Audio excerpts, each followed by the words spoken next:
Good morning student, welcome to my class Teacher Education Academy. In today's class we are going to discuss our macro lesson plan of subject science. आज की जो skill हम discuss करने जा रहे हैं वो है इंट्रोड्यूसिंग द लेसन. इस पर पहले भी मैं प्लान बना चुका हूँ, लेकिन आज का कुछ इंटरेस्टिंग प्लान है. चलिए स्टार्ट करते हैं. टॉप पे हम लोग हमेशा की तरह मैक्रो लेसन प्लान लिखेंगे. यहाँ पे डेट डालते हैं. आज की डेट डालेंगे 25/10/2023. सब्जेक्ट ये साइंस है. टॉपिक मैं बताऊँगा आपको कब लिखना है. यहाँ पे क्लास ये 9th क्लास का प्लान है, थोड़ा हायर क्लास का प्लान है ये. पीरियड सेकेंड और ड्यूरेशन मैक्रो लेसन प्लान है तो कितने मिनट्स की होनी चाहिए, 6 मिनट्स की. और यहाँ पे स्किल लिखते हैं. स्किल कौन सी है, इंट्रोड्यूसिंग द लेसन. फिर हम लोग इसके कंपोनेंट्स लिखते हैं. पहला कंपोनेंट है questions asked according to the age and class of the students. दूसरा component questions are based on the previous knowledge of the students. Third है questions related to the objectives of the lesson. फिर जो है fourth है questions are asked in sequence. और last one है questions are asked according to requirement. तो इस skill में टोटल 5 कंपोनेंट्स होते हैं. इसको अभी हम लोग 1 बाय 1 डिस्कस करेंगे जब प्रेजेंटेशन टेबल बनाएंगे. फिर हम लोग नीचे अपनी कॉपी में प्रीवियस नॉलेज लिखते हैं. ये बहुत ज़रूरी है इंट्रोड्यूसिंग द लेसन के लिए, क्योंकि इंट्रोड्यूसिंग द लेसन में हम लोग लेसन को इंट्रोड्यूस करवाते हैं. तो स्टूडेंट की प्रीवियस नॉलेज हमें जानना बहुत ज़रूरी होती है कि इसके पहले क्लास में वो क्या पढ़ के आया है, स्टूडेंट को ये टॉपिक पढ़ने से पहले क्या नॉलेज है. उसी पे बेस्ड हम लोग क्वेश्चन बनाते हैं. जैसे जैसे मैं आगे बढ़ूँगा आपको और क्लियरली समझ में आ जाएगा. तो इसमें क्या लिखना है, students have prior knowledge of force, यानी स्टूडेंट्स को फोर्स के बारे में पहले से पता है. अब आपको जब मैं बताऊंगा कौन सा टॉपिक लास्ट में, तो आपको पता चलेगा कि इसको फोर्स के बारे में जानना क्यों ज़रूरी है. अगर आप ऊपर देखते हैं तो ये 9th क्लास का प्लान है. इसका मतलब फोर्स वो 8th क्लास में पढ़कर आया होगा. तो मैंने वही उसकी प्रीवियस नॉलेज लिया है. चलिए अब प्रेजेंटेशन टेबल देख. ये आपको नहीं लिखना है, टीचर एजुकेशन एकेडमी ये मेरे चैनल का नाम है, आप लोग इसको सब्सक्राइब कर लीजिएगा. प्रेजेंटेशन टेबल हम लोग बनाते हैं यहाँ पर. उसमें पहले कॉलम में सीरियल नंबर, दूसरे में पीपल टीचर्स एक्टिविटी, थर्ड में पीपल रिस्पॉन्स और लास्ट में हम लोग कंपोनेंट्स लिखते हैं जिसके नंबर लिखते हुए हम लोग चलते हैं. यहाँ पर जो भी पीपल टीचर अपनी एक्टिविटी करेगा, क्वेश्चंस पूछेगा या जो भी एक्टिविटी होगी उसको यहाँ पे हम लोग लिखते हैं. जो पीपल का रिस्पॉन्स आता है, जो आंसर देता है, उसको हम लोग इस कॉलम में लिखते हैं. और यहाँ कंपोनेंट जो अभी हम लोग डिस्कस किए हैं उसके नंबर लिखते हैं हम लोग. तो स्टार्ट करने से पहले इस स्किल को थोड़ा सा मैं समझा देता हूँ कि इंट्रोड्यूसिंग द लेसन होता क्या है. बेसिकली इंट्रोड्यूसिंग द लेसन, जब आप पहली बार क्लास में जाते हैं चैप्टर को स्टूडेंट के आगे प्रेजेंट करने के लिए, तो स्टूडेंट को उस चैप्टर के बारे में कुछ पता नहीं होगा. तो आप क्या करेंगे कि उसकी प्रीवियस नॉलेज पे बेस्ड आप लोग कुछ क्वेश्चंस उसके आगे पुटअप करेंगे. ठीक है. तो जो उसकी प्रीवियस नॉलेज हो या उसका जो जनरल नॉलेज हो, उस पर मैं कुछ क्वेश्चंस बनाऊंगा और स्टूडेंट से मैं पूछूंगा जिसके आंसर उसको आते होंगे. उसमें से एक क्वेश्चन ऐसा होगा लास्ट वाला, जो हो सकता है मैं डायरेक्टली उससे पूछ लूँ जिसका आंसर उसको नहीं आता होगा. उसको आंसर देने के लिए मैं एक स्टेटमेंट ऑफ एम दूंगा और उसी टाइम पर मैं अपने लेसन को स्टूडेंट के आगे इंट्रोड्यूस करूंगा, यानी प्रेजेंट करूंगा. और फिर मैं ये टॉपिक जो मैंने छोड़ रखा है यहाँ पर, उस टॉपिक को लिख दूंगा. चलिए आगे बढ़ते हैं. तो यहाँ पर हमें सीरियल नंबर, मैंने पहला क्वेश्चन पुटअप किया स्टूडेंट से, what will happen if we push a concrete wall. मैंने स्टूडेंट से क्वेश्चन किया what will happen if we push a concrete wall. तो स्टूडेंट से क्या रिस्पॉन्स आएगा, the wall does not move. क्योंकि कॉन्क्रीट की वॉल है वो मूव नहीं करेगी. स्टूडेंट को ये बात पता होगी. तो पहला कंपोनेंट मैंने यूज़ किया, देखते क्या है. पहला कंपोनेंट है question asked according to age and class of the students. तो ये 9th क्लास का प्लान है. तो इस एज के बच्चे इस क्वेश्चन का आंसर आसानी से दे लेंगे. तो ये पहला कंपोनेंट यूज़ हो गया, question asked according to the age and class of the student.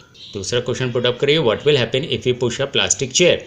अब प्लास्टिक चेयर को जब पुश करेंगे तो क्या होगा, स्टूडेंट क्या रिस्पॉन्स देगा, the chair will move if we push it. यानी चेयर क्या करेगी, मूव करेगी जब हम उसको पुश करेंगे, यानी धक्का देंगे. कौन सा कंपोनेंट यूज है, नंबर 2. क्वेश्चन क्या है, questions are based on the previous knowledge of the students. देखिए प्रीवियस नॉलेज क्या थी कि स्टूडेंट को फोर्स के बारे में पता है. अब वही मैंने उससे पूछा कि जब मैं पुश करूँगा प्लास्टिक चेयर को तो क्या होगा. तो पुश करूँगा तो क्या होगा, चेयर मूव कर जाएगी आगे की तरफ. तो क्या है, मूव करेगी. तो नंबर 2 कंपोनेंट क्या था कि प्रीवियस नॉलेज पे बेस क्वेश्चन होना चाहिए. मैंने वही किया. अब third question, what causes the chair to move. तो स्टूडेंट से रिस्पॉन्स करें the force makes the chair move, यानी स्टूडेंट को पता होगा क्योंकि फोर्स पढ़ के आया है किसने, यानी आप फोर्स लगाया तो चेयर आगे की तरफ मूव कर गई। तो क्या है, नंबर 2 कंपोनेंट यूज़ हुआ। यहाँ पर भी नंबर 2 यूज़ हुआ था, पहले वाले क्वेश्चन में भी यूज़ हुआ है।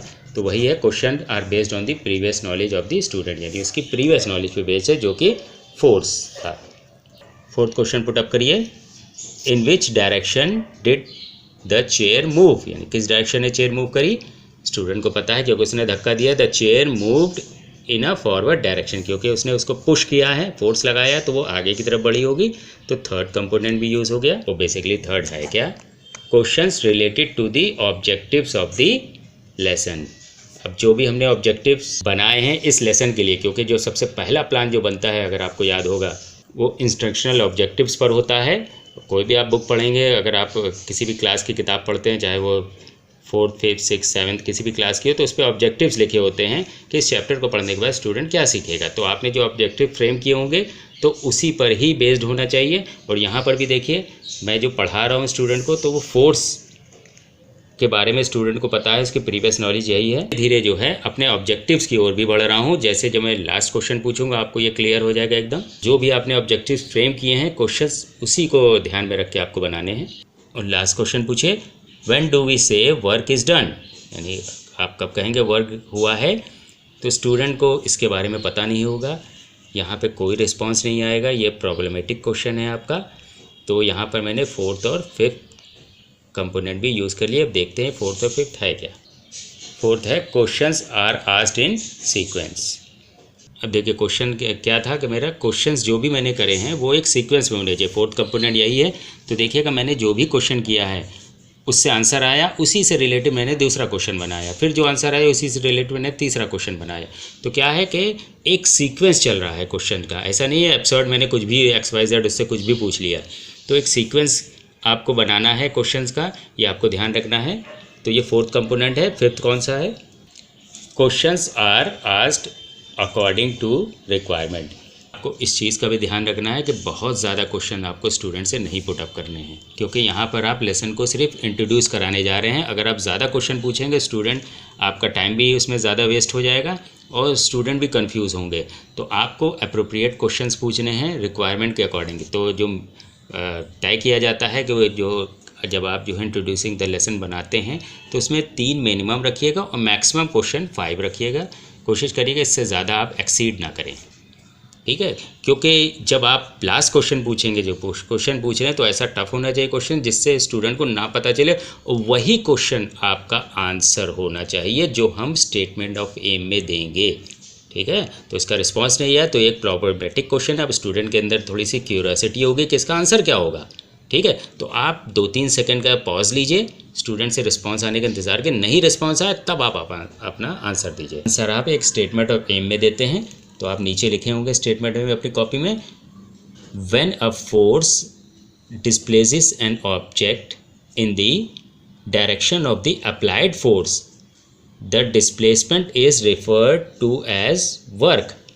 सो today we will know something about work and energy. और जब भी आप ये बोलेंगे तो इसको अंडरलाइन करेंगे, तो यही आपका टॉपिक होगा। जो मैं इतने क्वेश्चन जो मैंने पूछे हैं यही टॉपिक तक पहुंचने के लिए। तो जैसे ही आपने ये बोला वर्क एंड एनर्जी, आप ब्लैक बोर्ड की तरफ मूव करिएगा।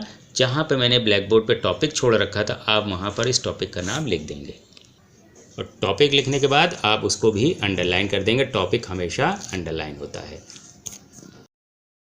अब लास्ट में आपको एक प्रेजेंटेशन टेबल बनानी है इस तरह से। इसमें आपको serial number, components, rating scale, frequency दे देनी है। इसमें जो है आपको कुछ नहीं करना है, आपके सुपरवाइज़र इसमें आपकी मार्किंग करेंगे। आपको क्या करना है, बस जो अभी कंपोनेंट हमने डिस्कस किए हैं 1 से 5 तक के आपको एज सच यहाँ पर लिख देना है। और रेटिंग स्केल फ्रीक्वेंसी इसमें 5, 4, 3, 2, 1 रेटिंग हम लोग देते हैं। और जो भी सुपरवाइज़र को लगता है कि अगर आपको किसी कंपोनेंट पे 5 देते हैं तो उसकी मीनिंग होती है वेरी गुड, यानी उस कंपोनेंट में आपको वेरी गुड मिला है। किसी कंपोनेंट पे आपको 4 दे रहे हैं तो उसका मतलब होता है गुड। किसी पे 3 देंगे तो सेटिस्फैक्ट्री। अगर 2 देते हैं तो उसका मतलब होता है नॉट सेटिस्फैक्ट्री, और 1 है तो वो पुअर कहलाया जाता है। फिर इस स्किल को इम्प्रूव करने के लिए जो भी सजेशन होंगे वो यहाँ पर लिख देंगे। आपको थोड़ी सी स्पेस यहाँ पर छोड़ देनी है। फिर सुपरवाइज़र लास्ट में क्या करते हैं, अपनी सिग्नेचर कर देते हैं। आपकी माइक्रो लेसन प्लान की ये स्किल यहाँ पर कंप्लीट हो जाती है।